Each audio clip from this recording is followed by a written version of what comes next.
नमस्कार मु मोहम्मद उमर मलिक सदस्य जिला आईन सेवा प्राधिकरण नयागढ़। आज संविधान दिवस सारा भारत एवं भारत बाहर भारतर प्रति कोण में आज संविधान उपलक्ष्य दिवस पालन करा जाउअछि। आपण माने जानती 26 नवेम्बर 1949 रे संविधान प्रस्तुत होता, 26 जनवरी 1950 रे कार्यकारी होता। तेणु भारत उपमहादेशर जातीयता अखंडता देशप्रेम संविधान एवं संविधान अति कम मुखबंध तार मौलिक नियम गुड़िक जानिया दरकार। यही उद्देश्य रे आज यह पालन करा जाउछि। यह ही आम भारत को अखंडता सहित शांति सौहार्द रक्षा करें। नमस्कार। सकाळे विचारपति मान सहित कोर्टर कर्मचारी आम समस्ते संविधान मुखबंध पाठ करिया सहित प्रतिबद्धता स्वीकार करूँ। इनु अपराह्न आमर अतिरिक्त जिला जज श्रीमती रिजा राय एवं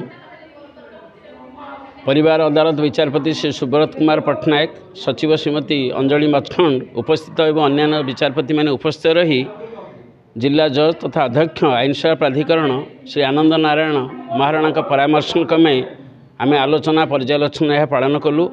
एतिर वकील बंधु माने, सांबादिक माने, न्याय सहायता कर्मी एवं कर्मचारी माने उपस्थित रही यह विषय हृदयंगम कले एवं यही वार्ता आम समाज में प्रस्फुटित हम। संविधान प्रति आमर सर्वोच्च सम्मान रक्षा हम, रक्षा रहा उचित मध्य। धन्यवाद। नमस्कार। आम जदि गोटे शांतिपूर्ण समाज जदि रहिबा, जाति धर्म वर्ण निर्विशेष भारतीय संविधान को मानिबा एवं ताहाको पालन करिबा, से अनुसार आम समाज चलिबो, देश चलिबो, तेबे आमे शांति रे रही परिबा अखंड भारत। सेवा प्राधिकरण केंद्र आरंभ करी जिला स्तर एवं तालुक पर्यंत कार्य करुछि।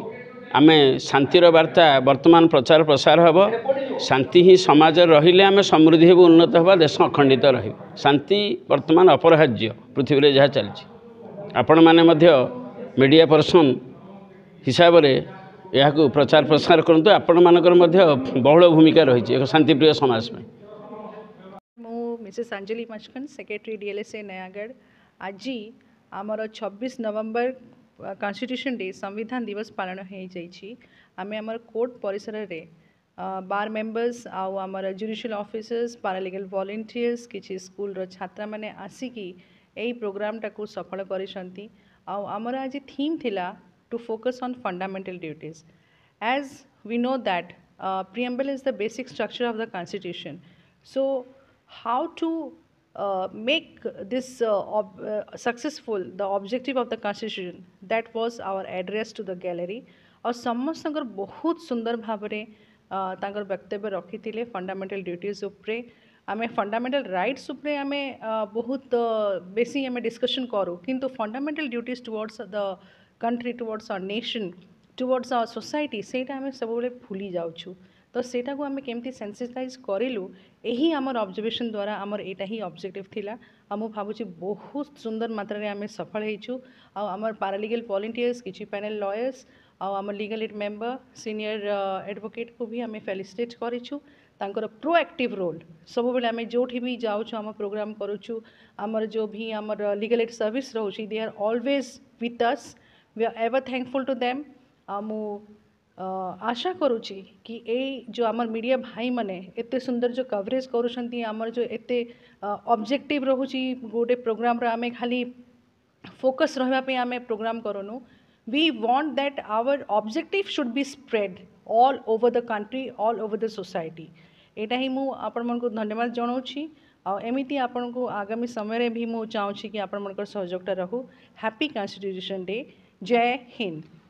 आज जो से आमर फंडामेंटल ड्यूटीज जो article 51A of the constitution रे रहूछि, to promote national integration of the nation, to promote harmony in the country, the internal security, and to aware the responsibility among the citizens. That was the main objective behind this fundamental duties conference.